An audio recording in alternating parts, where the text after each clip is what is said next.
സമൂഹത്തിൽ പാർശ്വവൽക്കരിക്കപ്പെട്ട ഒരു വലിയ ജനവിഭാഗത്തെ നമുക്ക് കാണാൻ കഴിയും. സംസാരിക്കാനുള്ള കഴിവ് പരിമിതമാകുമ്പോൾ, കേൾക്കാനുള്ള കഴിവ് പരിമിതമാകുമ്പോൾ, അവരുടെ ജീവിത സാഹചര്യങ്ങളെ മുന്നോട്ട് കൊണ്ടുപോകുന്നതിന് ഒട്ടനവധി തടസ്സങ്ങൾ നേരിടുന്നത് നമുക്ക് കാണാൻ കഴിയും. ഈ ഒരു തൊഴിൽ മേഖലയെ നമുക്ക് എങ്ങനെയാണ് വളർത്തി വലുതാക്കാൻ കഴിയുക? ഇവരെ എങ്ങനെയാണ് സമൂഹത്തിൻ്റെ മുഖ്യധാരയിലേക്ക് കൊണ്ടുവരുന്ന പ്രവർത്തനങ്ങളിൽ ഒരു തൊഴിലിടത്തിൻ്റെ പ്രസക്തി എന്താണ് എന്ന് നമുക്ക് പരിശോധിക്കാം. സംസാരവുമായിട്ട് ബന്ധപ്പെട്ട, കേൾവിയുമായി ബന്ധപ്പെട്ട നമ്മളുടെ ഓരോ കുട്ടികളുടെയും സാധ്യതകൾ, അവരുടെ അവസ്ഥകൾ എന്താണ്? കുട്ടിക്കാലം മുതൽ കുട്ടികളുടെ അവസ്ഥകളെ നമ്മൾ തിരിച്ചറിയേണ്ടതുണ്ട്. Bachelor of audiology and speech therapy എന്ന പഠന തൊഴിലിടത്തിൻ്റെ പ്രസക്തി നമുക്കിവിടെയാണ് കാണാൻ കഴിയുക. ഇന്ത്യയിലുടനീളം ഏതാണ്ട് 50 മില്യൺ ജനങ്ങളാണ് കേൾവി പരിമിതരായി, സംസാരശേഷിയിൽ വൈകല്യമുള്ളവരായി നമുക്ക് കാണാൻ കഴിയുക. ആകെ ലോകമെമ്പാടും ജനിക്കുന്ന ജനസംഖ്യയിൽ 5 മുതൽ 6% വരെ ഇത്തരത്തിൽ വിവിധങ്ങളായിട്ടുള്ള പ്രശ്നങ്ങളുമായിട്ടാണ് ലോകത്ത് ജീവിക്കുന്നത്. ഇവരെ സമൂഹത്തിൻ്റെ മുഖ്യധാരയിലേക്ക് കൊണ്ടുവരാൻ കഴിയുന്ന വളരെ സോഷ്യലി ഒരു റെസ്പെക്റ്റ്ഫുള്ളായിട്ടുള്ള ഒരു തൊഴിലിടത്തിലേക്ക് നമുക്ക് കടന്നു ചെല്ലാം. വളരെയധികം സോഷ്യലി റെസ്പോൺസിബിലിറ്റിയുള്ള ഒരു തൊഴിലിടത്തിലേക്ക് നമുക്ക് കടന്നു ചെല്ലാം. ഈ തൊഴിലിടത്തിൻ്റെ ഏറ്റവും വലിയ പ്രത്യേകത, അവരെപ്പോഴും നമ്മളുമായി ആശയവിനിമയ ശേഷിയിൽ പിന്നാക്കം നിൽക്കുന്ന പരിമിതികളുള്ള ആൾക്കാരാണ്. അതുകൊണ്ട് തന്നെ അവരുടെ വികാരങ്ങളെയും വിചാരങ്ങളെയും മനസ്സിലാക്കേണ്ടതുണ്ട്. ക്ഷമയോടുകൂടെ, സഹിഷ്ണുതയോടുകൂടെ ഈ കൂട്ടരെ നമുക്ക് സമീപിക്കേണ്ടി വരും. കൊച്ചുകുട്ടികൾ മുതൽ വലിയ പ്രൊഫഷണൽസിന് വരെ ട്രെയിനിങ് കൊടുക്കുന്ന വിപുലമായ സാധ്യതകളുടെ ഒരു ലോകമാണ് ഇവിടെ സമ്മാനിക്കുന്നത്. കൊച്ചുകുട്ടികൾ മുതൽ വളർന്നു വലുതായി വരുന്ന ആൾക്കാർ വരെ കേൾവിയുടെ പരിമിതികൾ അവരുടെ പല പ്രായത്തിലുണ്ടാകാം, രോഗാവസ്ഥകൾ കൊണ്ടുണ്ടാകാം. അതുപോലെയുള്ള സാഹചര്യങ്ങൾ ഉണ്ടാകുമ്പോൾ അവർ ഇന്നലെ വരെ ജീവിച്ചു വന്നിരുന്ന സാഹചര്യങ്ങളിൽ നിന്ന് പുതിയൊരു ലോകത്തേക്ക് മാറുമ്പോഴുണ്ടാകാവുന്ന അസ്വാഭാവികമായ ചിന്തകളുടെയും പെരുമാറ്റങ്ങളുടെയും ലോകത്തെ മാനസികമായി പൊരുത്തപ്പെടാൻ കഴിയാതെ വരുന്ന അവസ്ഥകൾ, ഇവിടെയൊക്കെയാണ് ഹിയറിംഗ് എയ്ഡുകളുടെയും മറ്റു തരത്തിലുള്ള സ്പീച്ച് തെറാപ്പിയുമായി ബന്ധപ്പെട്ട പരിശീലനത്തിനെയും പ്രസക്തിയിരിക്കുന്നത്. തുടർച്ചയായി വിക്ക് അനുഭവപ്പെടുന്ന ഒരു കുട്ടി, അല്ലെങ്കിൽ വാക്കുകൾ സംസാരിക്കുന്നതിന് കഴിയാത്ത ഒരു കുട്ടി, വികാരങ്ങളെ പ്രകടിപ്പിക്കാൻ കഴിയാത്ത സംസാര ശൈലിയുള്ള ഒരു പ്രൊഫഷണൽ, ഒരു ടീച്ചർ, ഇവരുടെയൊക്കെ പ്രവർത്തന മികവിന് തീർച്ചയായിട്ടും സ്പീച്ച് പാത്തോളജിയുമായി ബന്ധപ്പെട്ട പഠന മേഖലയിൽ വലിയ ഒരു സാധ്യത നമുക്ക് കാണാൻ കഴിയും. ലോകമെമ്പാടും വളർന്നു വരുന്ന എന്നല്ല, ഒരുപക്ഷെ ഏറ്റവും കൂടുതൽ ഡിമാൻഡഡ് ആയിട്ടുള്ള, വളരെ കുറച്ച് പേരെ മാത്രം സപ്ലൈ ഉള്ള ഒരു തൊഴിലിടമാണ്. ഗൾഫ് കൺട്രീസിലുമൊക്കെ വലിയ തോതിലുള്ള അവസരങ്ങളാണ് ഈ കൂട്ടർക്ക് നമുക്ക് ലഭ്യമായിട്ടുള്ളത്. വലിയ തോതിൽ വളർന്നു വരുന്ന ഒരു തൊഴിലിടമെന്ന് തന്നെ നമുക്ക് വിശേഷിപ്പിക്കാം. നമുക്ക് ഇന്ത്യയിൽ തന്നെ ഈ തൊഴിലിടം റിഹാബിലിറ്റേഷൻ കൗൺസിൽ ഓഫ് ഇന്ത്യ 2000 മുതൽ സ്റ്റാൻഡർഡൈസ് ചെയ്ത് അവരുടെ രജിസ്ട്രേഷനോടുകൂടെ പ്രവർത്തിക്കാൻ കഴിയുന്ന തരത്തിലേക്ക് അംഗീകാരമുള്ള, ഇന്ത്യയിലുടനീളം ഒരേ സ്ട്രക്ചറിൽ രൂപകൽപ്പന ചെയ്യപ്പെട്ടിട്ടുള്ള ഒരു കരിക്കുലത്തിൻ്റെ ഭാഗമായി പഠനം സാധ്യമാകുന്നതാണ്. കേരളത്തിൽ നമുക്ക് തിരുവനന്തപുരത്തുള്ള national institute of speech and hearing ഈ രംഗത്തെ ഏറ്റവും വലിയ സ്ഥാപനങ്ങളിലൊന്നാണ്. അവിടെ നമ്മുടെ കുട്ടികൾക്ക് പഠിക്കാൻ അവസരങ്ങളുണ്ട്. All India institute of speech and hearing മൈസൂരുവിൽ ആരംഭിച്ചതോടുകൂടിയാണ് ഈ പഠന മേഖലയിൽ കോഴ്സുകൾക്ക് തുടക്കം കുറിക്കപ്പെട്ടത്.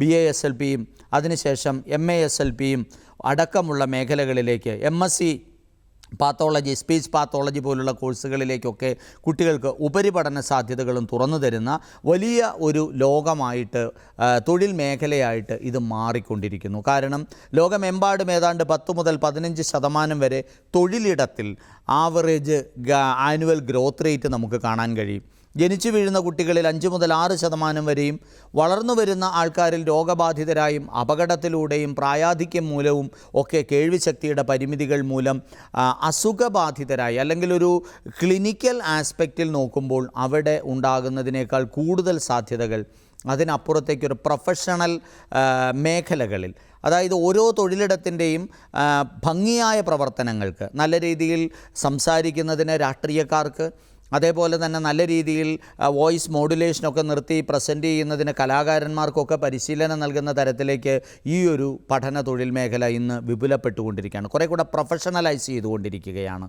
ആ പ്രൊഫഷണലൈസ് ചെയ്യപ്പെട്ടുകൊണ്ടിരിക്കുന്ന ആ മേഖലയിലേക്ക് നമ്മുടെ കുട്ടികൾക്ക് കടന്നു ചെല്ലാൻ താല്പര്യമുണ്ടെങ്കിൽ ആ മേഖലയിൽ വിപുലമായ സാധ്യതകളുടെ ലോകത്തെ കണ്ടെത്തി അവർക്ക് സൈൻ ലാംഗ്വേജ് പാത്തോളജിയിലൂടെയൊക്കെ ആശയവിനിമയ ശേഷി നടത്തേണ്ട സാഹചര്യമുണ്ടാകുമ്പോൾ അത്തരത്തിലുള്ള മേഖലകൾ ഇതെല്ലാം പാരൻ്റൽ കൗൺസിലിംഗ്, ഇത്തരത്തിലുള്ള രോഗബാധിതരായിട്ടുള്ള കുട്ടികൾ ആ ഒരു സാധ്യത വളരെ വിപുലമായ സാധ്യതകൾ അവരുടെ ജീവിതത്തിലുണ്ടെങ്കിലും അത് കണ്ടെത്തി മുന്നോട്ട് കൊണ്ടുപോകാൻ അവർക്ക് പരിമിതമായ അവസരങ്ങളും അല്ലെങ്കിൽ അറിവില്ലായ്മയും ഉണ്ടാകുമ്പോൾ ഇത്തരത്തിലുള്ള കുട്ടികളെ അല്ലെങ്കിൽ പാരൻസിന് മറ്റുള്ള മുതിർന്നവരെ എങ്ങനെയാണ് മാനേജ് ചെയ്യേണ്ടത് തുടങ്ങിയ കാര്യങ്ങളിലൊക്കെ മതിയായ പരിശീലനം നൽകുന്ന സ്ഥാപനങ്ങൾ, അത് സ്വന്തമായിട്ടൊരു ക്ലിനിക്ക് വേണമെങ്കിൽ സ്റ്റാർട്ട് ചെയ്യാം.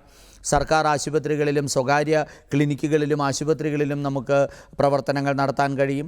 ഹിയറിംഗ് എയ്ഡ് പോലുള്ള മെഡിക്കൽ ഉപകരണങ്ങൾ നിർമ്മിക്കുകയും സർവീസ് ചെയ്യുകയും ചെയ്യുന്ന മേഖലകൾ, രോഗനിർണയം നടത്തുകയും ഹിയറിംഗ് മാപ്പിംഗ് നടത്തുകയും ചെയ്യുന്ന മേഖലകൾ, ഇവിടെയൊക്കെ തൊഴിൽ സാധ്യതകളുടെ വിപുലമായ അവസരങ്ങൾ നമ്മുടെ മുമ്പിലുണ്ട്. സ്കൂളുകളിൽ ഒക്കെ സർവശിക്ഷ പദ്ധതികളുമൊക്കെ ആയിട്ട് ബന്ധപ്പെട്ട് പ്രവർത്തിക്കുന്ന സ്കൂളുകളാണ് നമ്മളുടെ നാട്ടിലുള്ള സ്കൂളുകൾ പൊതുവെ. അപ്പോൾ ഈ മേഖലയിൽ പ്രവർത്തിക്കാൻ ആഗ്രഹിക്കുന്ന കുട്ടികൾക്ക് അതും ഒരു തൊഴിലിടമാണ്. ഇൻ്റർനാഷണൽ ഓർഗനൈസേഷനുകളും NGOകളും സന്നദ്ധ സംഘടനകളും ബഡ് സ്കൂളുകൾ പോലെയുള്ള സ്കൂളുകൾ ഈ മേഖലയിൽ പ്രവർത്തിക്കുന്നുണ്ട്. അത്തരത്തിലുള്ള സ്കൂളുകളിൽ ഒക്കെ നമ്മുടെ കുട്ടികൾക്ക് ചെന്നെത്താൻ കഴിയുന്ന, അവരുടെ കുട്ടികൾക്കൊരു തൊഴിലിടം കണ്ടെത്താൻ കഴിയുന്ന, പാർശ്വവൽക്കരിക്കപ്പെട്ട ഒരു വലിയ ജനവിഭാഗത്തെ തങ്ങളോടൊപ്പം ചേർത്ത് നിർത്തി സമൂഹത്തിൻ്റെ മുഖ്യധാരയിലേക്ക് കൊണ്ടുപോകാൻ കഴിയുന്ന ഒരു തൊഴിലിടമാണിത്. ഇവിടെ ഡിഗ്രിയും ഡിപ്ലോമയും അടക്കമുള്ള കോഴ്സുകൾ നമുക്ക് ലഭ്യമാണ്. ഡിഗ്രി പ്രോഗ്രാം ചെയ്യുന്ന ഒരു വിദ്യാർത്ഥിയെ സംബന്ധിച്ചിടത്തോളം എനി ഡിഗ്രി എന്ന് പറയുന്ന ഏത് മേഖലയിലേക്കും അയാൾക്ക് പോകാൻ കഴിയും എന്നുള്ളത് എല്ലാ ഡിഗ്രിക്കും പ്രസക്തമായൊരു കാര്യമാണ്. അതിനപ്പുറത്തേക്ക് ആ ഒരു പ്രത്യേക തൊഴിലിടം, അത് UK USA അവിടെയൊക്കെ ഈ മേഖലയിൽ അവരുടേതായിട്ടുള്ള ലൈസൻസിങ് ഉണ്ട്. നമുക്കിവിടെ റീജിയണൽ ലെവലിലും അല്ലെങ്കിൽ നമുക്ക് റിഹാബിലിറ്റേഷൻ കൗൺസിൽ ഓഫ് ഇന്ത്യ നമുക്കിവിടെ രജിസ്ട്രേഷൻ നൽകുന്നത് പോലെ തന്നെ അവിടെ ഓരോ റീജിയണിലും ഓരോ സ്റ്റേറ്റിലും നമുക്ക് ജോലി ചെയ്യുന്നതിന് മതിയായ രജിസ്ട്രേഷൻ പ്രാക്ടീസസ് ഉണ്ടാകും. അപ്പോൾ അതിനുവേണ്ടി തയ്യാറെടുക്കാം. ഗൾഫ് കൺട്രീസ് പോലുള്ള മേഖലകളിൽ പ്രവർത്തിക്കാൻ ആഗ്രഹിക്കുന്ന കുട്ടികൾ ഏറ്റവും കൂടുതൽ ഈ മേഖലയിൽ ഒരു കരിയർ ഗ്രോത്ത് അല്ലെങ്കിൽ കൂടുതൽ ഡിമാൻഡ് കാണുന്ന, ഇന്ത്യയിലേക്കാളും ഒക്കെ ഒരു ഹൈ ഡിമാൻഡഡ് ആയിട്ടുള്ളൊരു ഏരിയയാണ് ഗൾഫ് കൺട്രീസ് എന്ന് പറയുന്നത്. അവിടേക്ക് നമുക്ക് സാധ്യതകളേറെയാണ്. ആവശ്യത്തിന് ആൾക്കാർ തൊഴിലിടത്തിൽ ലഭ്യമല്ലാത്ത ഒരു മേഖല തന്നെയാണ് BASLP എന്ന് പറയുന്ന പഠന തൊഴിൽ മേഖല നമുക്ക് സമ്മാനിക്കുക. ഇവിടെ തീർച്ചയായിട്ടും നമുക്ക് ഗവേഷണ മേഖലയിൽ അവസരങ്ങളുണ്ട്, അക്കാഡമിക് ആയിട്ടുള്ള മേഖലകളിൽ അവസരങ്ങളുണ്ട്. അതുപോലെ തന്നെ ഹിയറിംഗ് എയ്ഡ് മാപ്പ് ചെയ്യുകയും ഇംപ്ലാന്റ് ചെയ്യുകയും ചെയ്യുന്ന, അതിൻ്റെ സർവീസിങ്ങും കുട്ടികളുടെ കൗൺസിലിങ്ങും നടത്തുന്ന ഇങ്ങനെ വിപുലമായിട്ടുള്ള മേഖലകൾ വിദ്യാലയങ്ങളിൽ, NGOകളിൽ, ഹോസ്പിറ്റലുകളിൽ. ആദ്യകാലത്ത് നമുക്ക് ENT ഡോക്ടറായിരുന്നു ഈ ചുമതലകളൊക്കെ നമ്മുടെ നാട്ടിൽ നിർവഹിച്ചിരുന്നത്. എന്നാൽ പിന്നീട് അതൊരു പ്രത്യേക പഠന തൊഴിൽ മേഖലയായിട്ട് പതുക്കെ അങ്ങോട്ട് മാറുകയും കൂടുതൽ ഉത്തരവാദിത്വ ബോധത്തോടുകൂടെ റുട്ടീനായിട്ട് ഡോക്ടേഴ്സിൻ്റെ തിരക്കിനിടയിൽ അവർക്ക് ഒരുപക്ഷെ ഫോളോ അപ്പും മറ്റുമൊക്കെ പരിമിതികൾ ഉണ്ടാകുന്നു.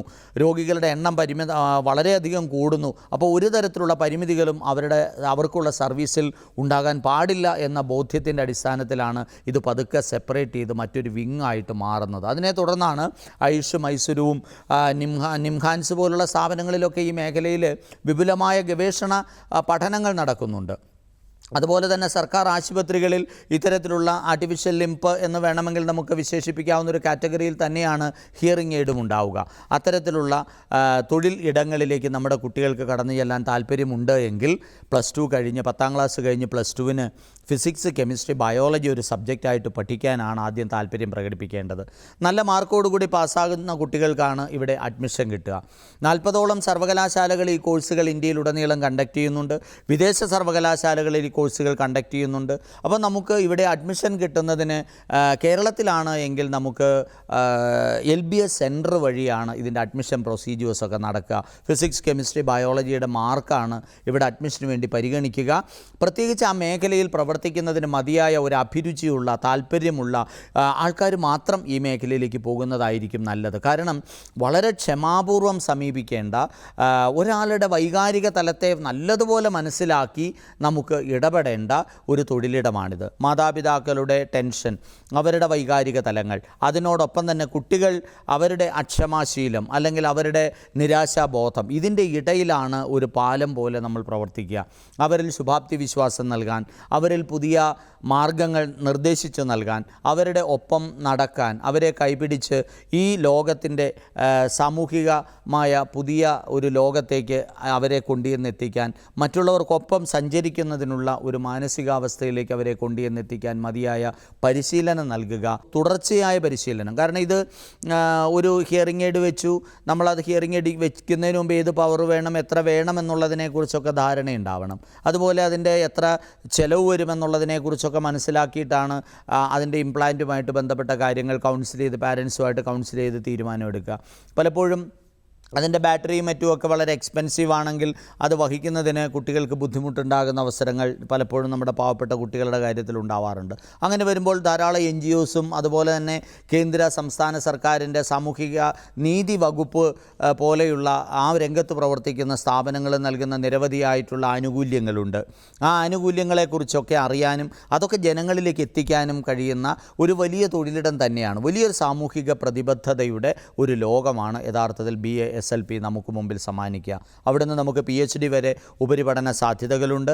അസിസ്റ്റ് ചെയ്യുന്നതിന് പോസ്റ്റ് ഗ്രാജുവേറ്റ് ഡിപ്ലോമയും സർട്ടിഫിക്കേഷനും അടക്കമുള്ള ചെറിയ ചെറിയ പ്രോഗ്രാമുകളുണ്ട്. കഴിവതും വളരെ സിസ്റ്റമാറ്റിക്കായിട്ട് വളരെ മികവുറ്റ രീതിയിൽ ഒരു ബാച്ചിലർ പ്രോഗ്രാം ചെയ്യുന്നതിന് തന്നെ കുട്ടികൾ എപ്പോഴും ശ്രമിക്കുക.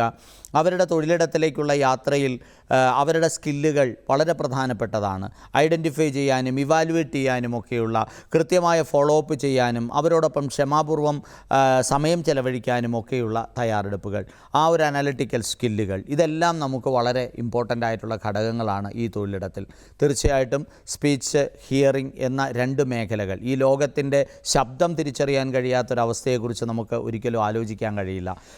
ഈ ലോകത്തോട് നമ്മുടെ ആശയങ്ങളെ അവതരിപ്പിക്കാൻ കഴിയാത്ത, എക്സ്പ്രസ് ചെയ്യാൻ കഴിയാത്ത, വാക്കുകളിലൂടെ എക്സ്പ്രസ് ചെയ്യാൻ കഴിയാത്തൊരവസ്ഥയെക്കുറിച്ച് ഒരുപക്ഷെ നമുക്കൊരിക്കലും ചിന്തിക്കാൻ കഴിയില്ല. പക്ഷേ 50 മില്യൺ ജനങ്ങൾ അത്തരത്തിലാണ് നമ്മുടെ രാജ്യത്ത് ജീവിക്കുന്നത്. അതുതന്നെ വർഷം ജനിക്കുന്ന കുട്ടികളിൽ 5 മുതൽ 6% വരെ പേർ ഇത്തരത്തിലുള്ളവരാണ് എന്ന് തിരിച്ചറിയുമ്പോഴാണ് അവരുടെ ഒപ്പം നടന്നുകൊണ്ട് അവരെ നമുക്കൊപ്പം ചേർക്കാനുള്ള വലിയ സാധ്യതകളുടെ ഒരു തൊഴിലിടമായിട്ട് ഇത് മാറുക. ലോകമെമ്പാടും വേൾഡ് ഹെൽത്ത് ഓർഗനൈസേഷൻ്റെയൊക്കെ കണക്ക് പ്രകാരം, അവരുടെയൊക്കെ ഇടപെടലുകൾ അനുസരിച്ച് ലോകത്ത് വളരെയധികം ഈ മേഖലയിലുള്ള ആൾക്കാരുടെ എണ്ണം, അതായത് ഡിഫറൻ്റ്ലി ഏബിൾഡ് എന്ന് പറയുന്ന കാറ്റഗറിയിൽ ധാരാളം ആൾക്കാർ നമ്മുടെ പൊതുബോധത്തിൻ്റെ പോരായ്മ കൊണ്ട് പലപ്പോഴും കേൾവിശക്തി നഷ്ടപ്പെടുന്നവരുണ്ട്. മതിയായ ചികിത്സ കിട്ടാത്തതിനാൽ പ്രശ്നങ്ങൾ അഭിമുഖീകരിക്കുന്നതുണ്ട്. സമയത്ത് ഇടപെടലുകളില്ലാത്തത് കൊണ്ട് പ്രശ്നങ്ങൾ അഭിമുഖീകരിക്കുന്നവരുണ്ട്. അതുപോലെ തന്നെ ചെറിയ ചെറിയ പ്രോബ്ലങ്ങളുണ്ടെങ്കിൽ അത് തൻ്റെ കേൾവിശക്തി നഷ്ടപ്പെട്ടുവെന്ന് ചിന്തിച്ചുകൊണ്ട് ഒരു അപകർഷതാബോധത്തിലൂടെ ഒരു ഡിപ്രസ്ഡ് വേർഷനിലേക്ക് മാറുന്ന ആൾക്കാരുണ്ട്. പ്രായമായി കഴിഞ്ഞാൽ ഇതൊക്കെ മതിയെന്ന് ചിന്തിച്ച് ലോകത്തിൻ്റെ സ്പന്ദനങ്ങളെ തിരിച്ചറിയാൻ മടിക്കുന്ന ആൾക്കാരുണ്ട്. ഇതിനെയൊക്കെ അപ്പുറത്തേക്ക് നമുക്ക് അവരെ ഈ സമൂഹത്തിൻ്റെ മുഖ്യധാരയിലേക്ക് കൈപിടിച്ച് കൊണ്ടുവരുന്നതിനുള്ള മികച്ച സാധ്യതകൾ തന്നെയാണ് BASLP നമ്മുടെ മുമ്പിൽ അവതരിപ്പിക്കുന്നത്. കേരളത്തിൽ നമുക്ക് പഠിക്കാൻ അവസരങ്ങളുണ്ട്. ദേശീയ തലത്തിൽ പ്രാധാന്യമുള്ള സ്ഥാപനം തന്നെയാണ് തിരുവനന്തപുരത്തുള്ള national institute of speech and hearing. ഇവിടെ സംസാര കേൾവി ശക്തി കുറവുള്ള കുട്ടികൾക്ക് മറ്റു കോഴ്സുകൾ പഠിക്കുന്നതിനുള്ള അവസരങ്ങളുമുണ്ട്. ഇത്തരത്തിലുള്ള കുട്ടികളുടെ പാരൻസിന്, മാതാപിതാക്കൾക്ക് അവരെ മാനേജ് ചെയ്യുന്നതിനുള്ള സൈൻ ലാംഗ്വേജ് അടക്കമുള്ള പഠന സംവിധാനങ്ങൾ പരിശീലിക്കുന്നതിനുള്ള അവസരങ്ങളും ഇതേ സ്ഥാപനത്തിലുണ്ട്. ദേശീയ പ്രാധാന്യമുള്ള സാമൂഹിക പ്രതിബദ്ധതയുള്ള ഒരു തൊഴിലിടത്തിലേക്ക് പ്രവേശിക്കാൻ ആഗ്രഹിക്കുന്ന കുട്ടികൾക്ക് ഈ മേഖല തീർച്ചയായിട്ടും മികവുറ്റ അവസരങ്ങൾ തന്നെയാണ് സമ്മാനിക്കുക.